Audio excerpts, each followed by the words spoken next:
د لوی او بخښونکي خدای په نامه.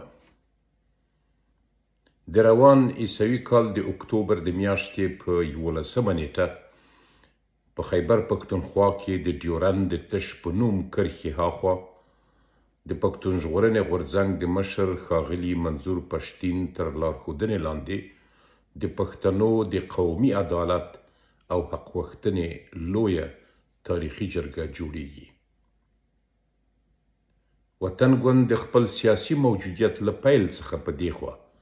د محکومو پښتنو د خود ارادیت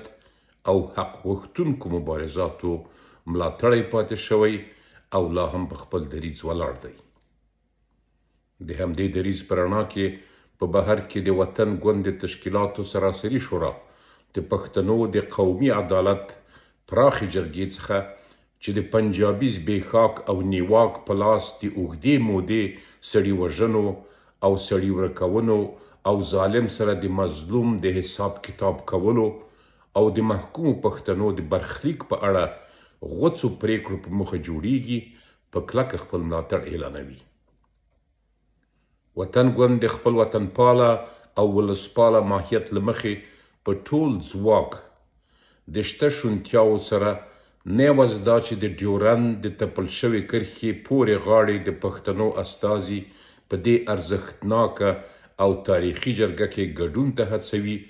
بلکې خپلو ملګرو او علاقمندانو ته هم مشوره ورکوي چې د دې جرګې د بریالۍ سرته رسیدو په کار کې خپلې هڅې او مرستې ونه سپموي. په بهر کې د وطن ګوند تشکیلات د پاکستان د پوځي او څارګرو ادارو ظلمونه، نارواوې او تیري چې د کلونو په اوږدو کې د ټولو انساني او نړیوالو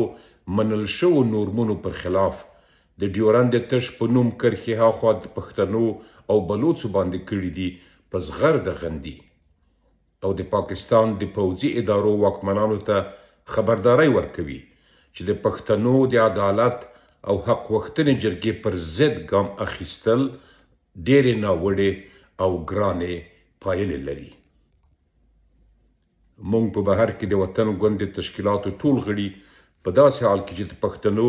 له سرښندونکو مبارزو څخه خپل ملاتړ په ډاګه اعلانوو. ښاغلي منظور پښتين د پښتون ژغورنې غورځنګ مشرتابه او ټولو غړو ته د دې مدبرانه تاریخي ګام د اخیستلو مبارکي وایو او له لوی خدای څخه دوی ته په دې حقه او عادلانه مبارزه کې بریاوې غواړو. ومن الله توفیق. په بهر کې د وطن ګوند د تشکیلاتو سراسري شورا.